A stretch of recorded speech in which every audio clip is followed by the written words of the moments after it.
بسم اللہ الرحمن الرحیم۔ پاکستانی قوم، آپ لوگوں کو مبارک ہو کہ 45 سال کے بعد انصاف کا بول بالا ہوا ہے اور ہمارے بھٹو صاحب کو انصاف ملا ہے، اور یہ فیصلہ آیا ہے کہ بھٹو صاحب کا جو قتل تھا وہ عدالتی قتل ہے اور وہ جھوٹ کی بنیاد پہ تھا اور بھٹو صاحب شہید ہیں۔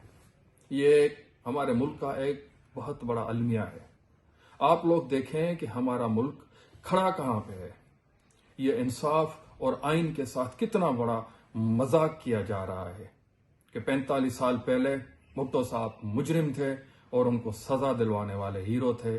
آج 45 سال کے بعد بھٹو صاحب ہیرو ہیں اور ان کو سزا دلوانے والے وہ جج چیف جسٹس مولوی مشتاق اور ان کے جتنے بھی تھے اعلی کار، وہ سارے مجرم بن چکے ہیں۔ اسی طرح ہی بہت سارے فیصلے آپ نے دیکھے ہوں گے کہ سپریم کورٹ نے ایک بندے کو آزاد کر دیا جس کو ہائی کورٹ سے سزا مل چکی تھی، اور یہی آپ نے دیکھا کہ 10 سال پہلے نواز شریف اس قوم کا بہت بڑا مجرم تھا، اس کے اوپر بہت سارے کرپشن کے کیس اور اربوں روپے کی کرپشن ثابت تھی، اداروں کی نیب کی ایف آئی اے کی رپورٹیں تھی اور وہ مجرم ثابت ہو چکا تھا، اور آج 10 سال کے بعد اسی چور کو اور ان چوروں کے ٹولے کو صادق اور امین بنا کے حکومتیں پھر سونپی جا رہی ہیں۔ 5 سال پہلے خان صاحب جس مقام پہ کھڑا تھا، اب اس وقت خان صاحب کو مجرم بنانے کی، ایک ملک کے الیکٹڈ پرائم منسٹر کو مجرم بنانے کی کوشش کی جا رہی ہے۔ یہ ہمارے ملک کا آئین اور قانون ہے۔ اس وقت اگر ہمارا ملک اگر یہی انصاف اور قانون رہا تو ترقی نہیں کر سکے گا۔ اس وقت بھی انصاف کی وہی حالت ہے۔ ہمارے ملک کے آئین اور قانون بے توقیر ہو چکا ہے، کوئی اس کو ماننے کے لیے تیار نہیں ہے۔ ہماری الیکشن کمیشن بے توقیر ہو چکی ہے، تمام ادارے اپنی حیثیت اور اپنی اہمیت کھو چکے ہیں۔ اس ملک کے آئین اور قانون پہ اس کی عوام کا اعتماد نہیں رہا ہے۔ آج بھی ہم اس 45 سال پرانے دور میں کھڑے ہیں، مگر اس سے بھی پہلے دور میں جب لیاقت علی خان کو شہید کیا گیا تھا، ہم جہاں سے شروع ہوئے تھے ہم آج تک وہاں پہ کھڑے ہوئے ہیں۔ اگر ہم ملک میں عدل نہیں لا سکتے، انصاف قائم نہیں کر سکتے تو ہمارا ملک ترقی نہیں کر سکے گا۔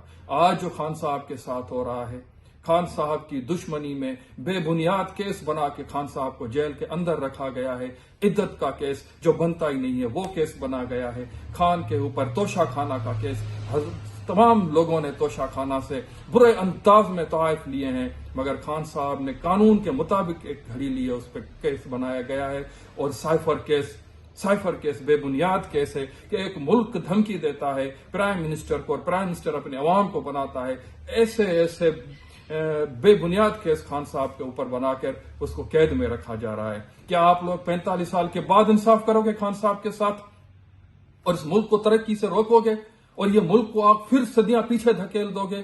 ہم ایسا نہیں چاہتے۔ ہم پاکستانی قوم چاہتے ہیں کہ آپ عقل کے نہوش کے ناخن لو اور انصاف کا بول بالا کرو۔ اپنے منصبوں پہ، جن منصبوں پہ چیف جسٹس صاحب آپ بیٹھے ہوئے ہیں، آپ مولوی مشتاق نہ بنیں، آپ اپنا کردار ادا کریں، آپ اپنے اس ادارے کو عزت بخشیں اور توقیر بخشیں اور جسٹس کی بنیاد پہ اور حق اور انصاف کی بنیاد پہ فیصلے کریں تو ہمارا ملک آگے بڑھ سکتا ہے۔ ورنہ اس وقت عوام کے اندر جو بے چینی ہے، تو یہ عوام اگر بالکل مایوس ہو چکی ہے آپ کے اداروں سے، آپ کے جسٹس سے، آپ کے ملک سے، تو پھر جو اس ملک کے ساتھ ہوگا وہ بہت برا ہوگا، اور ہم نہیں چاہتے کہ اس ملک کو کوئی بھی کمزور کرے۔ ہم اس کو مستحکم مضبوط کرنا چاہ رہے ہیں، اور یہ کہ عمران خان ہے جس کو آپ آزاد کریں گے، ملک مستحکم بھی ہوگا اور ترقی بھی کرے گا۔ پاکستان زندہ باد۔